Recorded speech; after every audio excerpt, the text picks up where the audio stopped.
পূজন কৰি কিনে সমাপ্ত হৈ গ'ল বস্তুটো ভূমি পূজন কৰিলে দিশা এটা দিলে উদ্বোধন কেতিয়া হ'ব তাৰ পৰা মানুহ কিমান উপকৃত হ'ব অৰ্থাৎ যদি আপুনি দেখে তেনেহ'লে এটা বস্তু দেখিব যে আমাৰ অসমৰ ইতিহাসত যোৱা 5 বছৰ আমাৰ মাননীয় মুখ্যমন্ত্ৰীৰ নেতৃত্বত আৰু বিশেষকৈ ভাৰতবৰ্ষৰ প্ৰধানমন্ত্ৰীৰ সহযোগত তেওঁ যেনেকৈ আমাৰ অসমত যেনেকৈ তেওঁৰ হাতটো বঢ়ালে যে প্ৰধানমন্ত্ৰী হিচাপে মই ভাবোঁ আমাৰ জীৱনৰ বা আমাৰ অসমৰ ইতিহাসৰ এটা মানে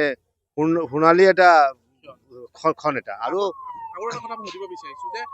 পূৰ্বৰ কংগ্ৰেছৰ চৰকাৰ বহুবাৰ থাকিলে কিন্তু ক'ৰবাত সেই সন্মানখিনি লোকপ্ৰিয় গোপীনাথ বৰদলৈ নাপালে নেকি কাৰণ প্ৰতিমূৰ্তিৰ ক্ষেত্ৰত দেখিবলৈ পাওঁ আন্তৰ্জাতিক বিমানবন্দৰত প্ৰতিমূৰ্তিও নাছিল আচলতে যদি আপুনি কয় যদি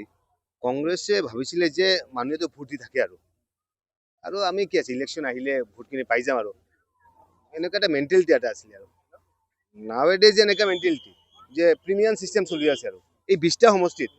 কোনে বেছিকৈ টকা দিব আৰু কোনোবা 1 কোটি দিছে কোনোবা 2 কোটি দিছে অৰ্থাৎ এই কংগ্ৰেছৰ কেণ্ডিডেটৰ ক্ষেত্ৰত যদি প্ৰিমিয়াম যদি ইনষ্টলমেণ্ট চিষ্টেম চলি আছে এই কথাখিনি আগতে আছে আগতে অসমৰ কাৰণে সিহঁতে চিন্তা কৰা নাই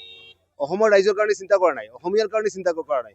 অসমৰ ৰাইজৰ অসমখন আমাৰ ভাৰতবৰ্ষৰ বুকুত যাতে এখন প্ৰতিষ্ঠিত ৰাজ্যত ৰূপান্তৰিত হয় আৰু আজিৰ দিনত আমি এইটো দৃঢ়তাৰে ক'ব পাৰি যে এজন অসমৰ ৰাইজ হিচাপে যেতিয়া আমি বাহিৰলৈ যেতিয়া যাওঁ তেতিয়া অন্তত এইখিনি কৈ থাকে যে না আপোনালোকৰ অসমত এই বৰ্তমান দিনত এয়াৰপোৰ্ট কওক বা বিভিন্ন ক্ষেত্ৰত যিটো মানে এটা সোণালী এটা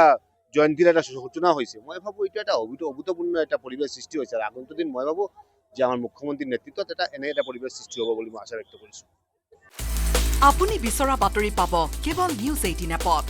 নিউজ 18 এপ ডাউনলোড কৰিবলৈ স্কেন কৰক এই QR কোড গুগল প্লে ষ্টৰতো পাব এই নিউজ 18 এপ